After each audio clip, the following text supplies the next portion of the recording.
আপনারা দেখছেন আপনাদের প্রিয় ইউটিউব চ্যানেল মাইন্ডফুল অ্যান্ড মাইটি। আজকের আমরা এই ভিডিওটিতে আলোচনা করব এমন কিছু হোমিওপ্যাথি ওষুধ যেগুলি আমাদের প্রত্যেকের বাড়িতে অবশ্যই রাখা উচিত। কারণ এমন কিছু কমন অসুখ হয় যেগুলো আমাদের এলোপ্যাথি খাওয়ার অপেক্ষা যদি হোমিওপ্যাথি সেবন করি তাহলে খুব তাড়াতাড়ি সেই রোগের হাত থেকে আমরা রেহাই পেতে পারি। এছাড়া হোমিওপ্যাথি ওষুধ ব্যবহার করলে আরও একটি সুবিধা, কোনো পার্শ্ব প্রতিক্রিয়া থাকবে না, অর্থাৎ ওষুধের কোনো সাইড এফেক্ট পড়বে না। কিন্তু এলোপ্যাথি ওষুধ ব্যবহার করলে সাইড এফেক্ট পড়ে। সে বিষয়ে বিস্তারিত আলোচনা নাই বা করলাম। আজকের আমরা এমন কয়েকটি নিত্য প্রয়োজনীয় হোমিওপ্যাথি ওষুধের নাম জানব যেগুলি অবশ্যই প্রত্যেকের বাড়িতে রাখা উচিত।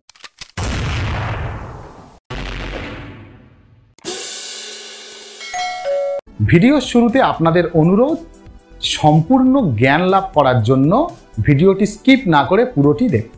1 নম্বর ওষুধ ব্রায়োনিয়া। ব্রায়োনিয়া সাধারণত সর্দির ওষুধ, অর্থাৎ যদি দেখা যায় আপনার নাক মুখ দিয়ে কাঁচা জল ঝরছে এবং সেই সঙ্গে প্রচুর হাঁচি হচ্ছে, তাহলে অবশ্যই আপনি ব্রায়োনিয়া খেতে ভুলবেন না। শুধু তাই নয়, অনেক সময় আমাদের এই রকম ঘটনা ঘটে যে রৌদ্রে বেরোনোর ফলে আমাদের মাথা খুব ঝাঁ ঝাঁ করছে বা মাথা অসহ্যভাবে ধরে গেছে, অসহ্যভাবে যন্ত্রণা করছে। এই রোগের ক্ষেত্রেও ব্রায়োনিয়া একটি অব্যর্থ ওষুধ। 2 নম্বর ওষুধ রাস্টাক্স। রাস্টাক্স মূলত আমাদের ব্যবহার করা হয় যদি মাথায় সর্দি জমে গেছে, বের হচ্ছে না, এছাড়া সর্দি বসে গেছে, সেই সর্দিকে তরল করে গলাতে সাহায্য করে রাস্টাক্স। যদি অনেক সময় দেখা যায় সর্দি জমে গিয়ে মাথা ভার হয়ে গেছে, আপনি যেদিকেই মাথা ঘুরোচ্ছেন মনে হচ্ছে মাথার মধ্যে কিছু একটা ঘুরে বেড়াচ্ছে, মাথা ভার লাগছে, তাহলে অবশ্যই আপনার রাস্টাক্স খেতে হবে। 3 নম্বর ওষুধ চায়না। চায়না ওষুধ মূলত পেটের ওষুধ, অর্থাৎ যাদের ক্ষেত্রে পেটে যন্ত্রণা হয় বা বদহজম হয়। অনেক সময় দেখা যায় একবেলা খাওয়ার পর আর একবেলা খিদে হয় না, অর্থাৎ হজমের সমস্যা হয়, পেটটা ঠোস মেরে থাকে, পেটটা ভার ভার লাগে, তাদের ক্ষেত্রে চায়না ওষুধ সেবন করা প্রয়োজন। 4 নম্বর ওষুধ লাইকোপোডিয়াম। লাইকোপোডিয়াম ওষুধটি মূলত লিভারের উপরে যদি যন্ত্রণা হয় তাহলে লাইকোপোডিয়াম ওষুধ খেতে হয়। এছাড়া লাইকোপোডিয়াম ওষুধ বমি নিবারণ করতেও সাহায্য করে, অর্থাৎ যাদের ক্ষেত্রে বমির সমস্যা তাদের ক্ষেত্রে এই লাইকোপোডিয়াম ওষুধ সেবন করা উচিত। এছাড়া গাড়িতে গেলে বা কোনো জেট ল্যাগ বা কোনো যানবাহন চড়ার সময় অনেকের বমির অভ্যাস থাকে, তো তারা ব্যাগে করে লাইকোপোডিয়াম নিয়ে যান, 15 মিনিট বাদে বাদে লাইকোপোডিয়াম খেতে থাকুন, দেখবেন আপনার বমি ভাব কেটে যাবে। এছাড়া যাদের লিভারের সমস্যা তাদের ক্ষেত্রে লাইকোপোডিয়াম ওষুধ খুব অব্যর্থ কাজ করে। 5 নম্বর বেলেডোনা। বেলেডোনা ওষুধটি মূলত যদি কখনো ঠান্ডা লেগে জ্বর ভাব হয় তাহলে বেলেডোনা ওষুধ খুব অব্যর্থ। মনে হচ্ছে যে আমার জ্বর জ্বর ভাব বা কিছুক্ষণ পরে জ্বর আসতে পারে, শীত শীত ভাব লাগছে, তাহলে অবশ্যই বেলেডোনা ওষুধটি সেবন করতে হবে। এছাড়া যদি শুকনো কাশি হয় বা অল্প অল্প খুসখুসে কাশি হয় তাহলে বেলেডোনা ওষুধ সেবন করলে এই কাশিও রেহাই দিতে পারে। এছাড়া বেলেডোনা ওষুধটি পেন কিলার হিসাবেও কাজ করে, অর্থাৎ সামান্য কোনো জায়গায় যদি লাগার ফলে যন্ত্রণা হয় বা যে কোনো জায়গায় যদি যন্ত্রণা হয়, অনেক সময় দেখা যায় এক পাশ পিঠে শুলে সেই পাশটি যন্ত্রণা হয় বা একটু অবশ হয়ে যায়, এ সমস্ত ক্ষেত্রেও বেলেডোনা ওষুধ সেবন করা উচিত। 6 নম্বর ওষুধ হেপাসালফার। হেপাসালফার মূলত শ্বাসকষ্টের জন্য খুব প্রচলিত একটি ওষুধ, অর্থাৎ অনেক সময় দেখা যায় বুকে কফ বসে ছোঁ ছোঁ আওয়াজ হয় বা ঘর ঘরে আওয়াজ হয়, দম নিতে অসুবিধা হয়, সেক্ষেত্রে হেপাসালফার ওষুধ খাওয়া উচিত। অনেক সময় দেখা যায় আমাদের ঠোঁটের মধ্যে সাদা সাদা ব্যথা হয়, অর্থাৎ ঠোঁটটাকে উল্টালে ওই ভিতরের দিকে সাদা সাদা ব্যথা হয়, বা আমাদের জিভের মধ্যে ঘা হয়, সেক্ষেত্রেও হেপাসালফার ওষুধ সেবন করলে এই ব্যথাগুলো নিমেষেই চিরতরে দূর হয়ে যাবে। 7 নম্বর ওষুধ একোনিটাম, যাকে আমরা একোনাইট নামেও চিনি। এই ওষুধটি মূলত দেখা যায় যদি কোনো অসুখ হঠাৎ করে বেড়ে যায়, অর্থাৎ হঠাৎ করে জ্বর এসছে বা ধুম জ্বর, হঠাৎ করে কোনো জায়গা যন্ত্রণা হচ্ছে, হঠাৎ করে মাথা ধরে গেছে, হঠাৎ করে মনে করুন বিষম লেগেছে বা কাশি হচ্ছে, অর্থাৎ কোনো রোগের মাত্রা যদি হঠাৎ করে বেড়ে যায় তাহলে একোনাইট ওষুধ সেবন করতে হবে। 8 নম্বর ওষুধ পালসেটিলা। এটি মূলত ফুড পয়জনিং ওষুধ, অর্থাৎ খাবারের মধ্যে যদি কোনো বিষক্রিয়া ঘটে থাকে বা কোনো নষ্ট হয়ে যাওয়া বা বাসি খাবার বা বাজে খাবার খাওয়ার ফলে যদি শরীর খারাপ লাগে বা পেটের সমস্যা হয়, শরীরে যদি কোনো অস্বস্তি ভাব হয় তাহলে আমাদের এই ওষুধটি সেবন করা উচিত। এই ওষুধটি খাবারের বিষক্রিয়া দূর করতে সাহায্য করে, তাই পালসিডিলা ওষুধটি অবশ্যই প্রত্যেকের বাড়িতে রাখা উচিত। এছাড়া মাসিকের যন্ত্রণা নিরাময় করতে পালসিডিলা ওষুধ সাহায্য করে। অলরেডি এ বিষয়ে বিস্তারিত ভিডিও দেওয়া আছে, আপনার ডেসক্রিপশন থেকে ভিডিওটি দেখে নেবে। 9 নম্বর ওষুধ মার্কসল। অ্যাকচুয়ালি মার্কিউরাস সলিউশন নামে ওষুধটা পাওয়া যায়, কিন্তু শর্টে আমরা মার্কসল নামেই জানি। এই মার্কসল ওষুধটি মূলত আমাদের আমাশয় নির্মূল করতে সাহায্য করে। যদি খুব দীর্ঘদিনের আমাশয় হয় বা পেটের মধ্যে আম জমে আছে, পায়খানা পরিষ্কার হচ্ছে না, তাদের ক্ষেত্রে মার্কসল ওষুধটি খুব এফেক্টিভ ওষুধ। এছাড়া আমাদের অনেক সময় ঠান্ডা লেগে ঠোঁটের মধ্যে আমাদের জল ঠোসা হয়, এই জল ঠোসা নির্মূল করতে আমাদের মার্কসল ওষুধটি খুব এফেক্টিভ কাজ করে। 10 নম্বর ওষুধ আর্নিকা।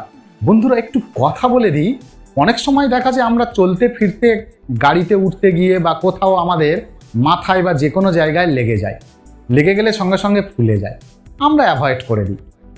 যদি লেগে যায় অন্তত 24 ঘন্টা, অর্থাৎ যখন লেগেছে তখন থেকে 24 ঘন্টার মধ্যে বরফ দেবেন, দিয়ে ওই জায়গায় জমে থাকা রক্তকে লিকুইড করার চেষ্টা করবেন। 24 ঘন্টা পার হয়ে গেলে কিন্তু সে সুযোগ আপনার কাছে আর থাকবে না, আর 24 ঘন্টা পরে বরফ দিয়েও আপনি খুব একটা লাভ করতে পারবেন না।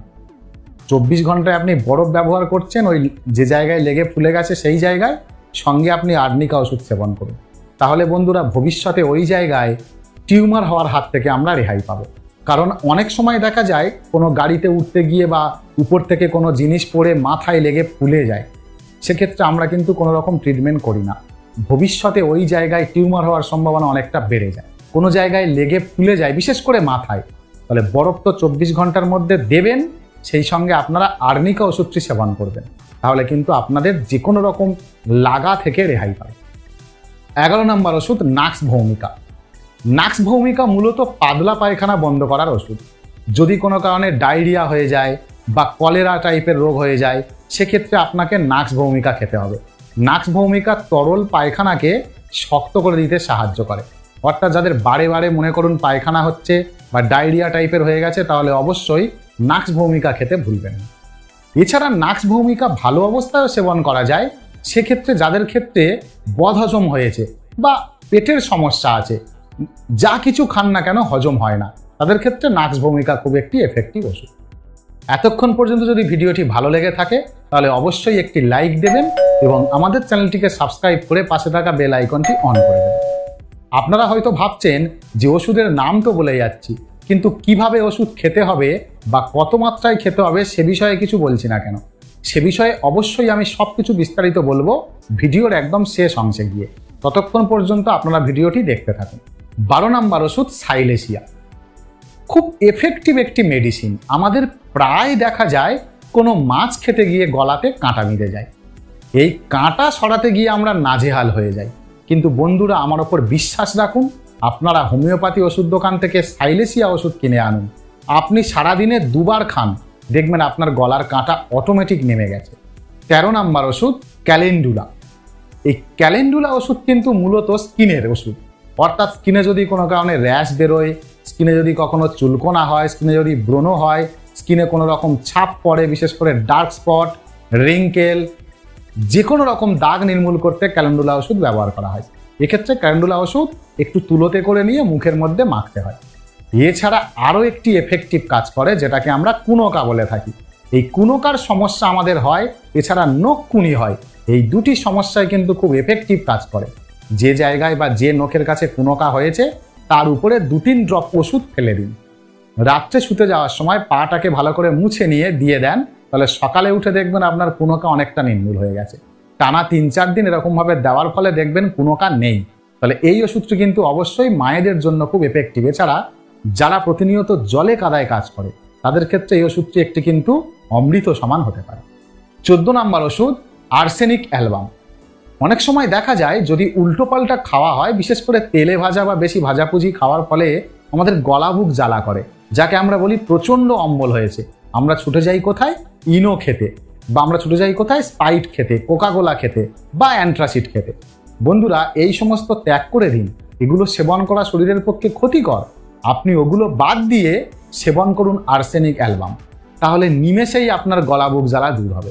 সেই সঙ্গে অনেক সময় দেখা যায় আমাদের কোনো জায়গা ফিক লাগে, যাকে আমরা বলি কি যে হঠাৎ করে কোনো একটা জায়গায় খট করে লেগে গেছে, আসলে ওই জায়গায় গ্যাসটা স্টোর হয়ে থাকে, তাই আমাদের ওই জায়গাটায় ওরকম ব্যথা লাগে। তাহলে এই গ্যাসের জনিত যে কোনো রকম ব্যথা নির্মূল করতে কিন্তু আর্সেনিক অ্যালবাম খুব গুরুত্বপূর্ণ ভূমিকা পালন করে। 15 নম্বর ওষুধ স্পঞ্জিয়া। স্পঞ্জিয়া মূলত কাশির ওষুধ। যদি দেখা যায় ঠান্ডা লেগে গলা সবসময় ভিতরে মনে হচ্ছে একটু কুটকুট করছে এবং তার ফলস্বরূপ কাশি হচ্ছে, এটা থেকে রেহাই পেতে গেলে তো আমরা আদা এবং লবঙ্গ ব্যবহার করতেই পারি, সে সম্পর্কে অলরেডি ভিডিও দেওয়া আছে। কিন্তু যদি আমরা ওষুধ সেবন করতে চাই তাহলে স্পঞ্জিয়া ওষুধ সেবন করতে হবে। এই ওষুধ নিমেষের মধ্যে কাশি দূর করতে সাহায্য করে। আজকের ভিডিওটিতে এই প্রয়োজনীয় 15টি ওষুধ নিয়ে আলোচনা করলাম। যদি আপনাদের আরও কোনো রোগের বিষয়ে ওষুধের পরামর্শ দরকার হয় তাহলে অবশ্যই আমাদেরকে কমেন্ট করবেন, আমরা সদ উত্তর দেওয়ার চেষ্টা করব। এখন শেষ অংশে এসে বলি ওষুধগুলো সেবন করব কিভাবে। বন্ধুরা, ওষুধ সবসময় 1 কাপ পরিমাণ জল নিয়ে তার মধ্যে 3 ড্রপ বা 4 ড্রপ দিয়ে সেবন করতে হবে। যে কোনো ওষুধই হোক চেষ্টা করতে হবে অন্ততপক্ষে কিছু খাওয়ার আগে, বা যদি মনে করেন কিছু খেয়ে ফেলেছেন তাহলে অন্ততপক্ষে আধা ঘন্টা পরে ওষুধ খাবেন। আর ওষুধ খাওয়ার আধা ঘন্টা আগে এবং আধা ঘন্টা পরে না কিছু সেবন করবেন না কিছু খাবেন। অনেকের মধ্যে ভ্রান্ত ধারণা আছে যে হোমিওপ্যাথি ওষুধ খেলে পেঁয়াজ বা টক খাওয়া যাবে কিনা। তেঁতুলের টকটা একটু অ্যাভয়েড করবেন, বাকি লেবু খাওয়া যাবে, আর পেঁয়াজ খাওয়া যাবে, রসুন খাওয়া যাবে। তবে হ্যাঁ, ওষুধ সেবনের আধা ঘন্টা আগে বা আধা ঘন্টা পার করে বা আধা ঘন্টা পরে গিয়ে খেতে হবে। এখন প্রশ্ন, দোকান থেকে ওষুধ কী মাত্রায় কিনবেন? বন্ধুরা, হোমিওপ্যাথি ওষুধ সবসময় যত কম মাত্রায় সেবন করবেন তত কাজ হয়, অর্থাৎ সেক্ষেত্রে মাদার টিনচার কেনা উচিত। কিন্তু যদি মাদার টিনচার অ্যাভেলেবেল না থাকে বা মাদার টিনচার ওষুধের দাম অতিরিক্ত বেশি হয়, সেক্ষেত্রে 30, 200 এই মাত্রায়ও আপনি কিনতে পারেন, একই পরিমাণ কাজ করবে। আজকের ভিডিওটি তাহলে এই পর্যন্তই বন্ধুরা, আশা করি আপনাদের অনেক উপকারে লাগবে। আপনারা ভিডিওটি ভালো লাগলে লাইক করবেন। আপনাদের সুস্থতা ও দীর্ঘায়ু কামনা করে আজ আমরা বিদায় নিলাম। ধন্যবাদ, সবাই ভালো থাকবেন।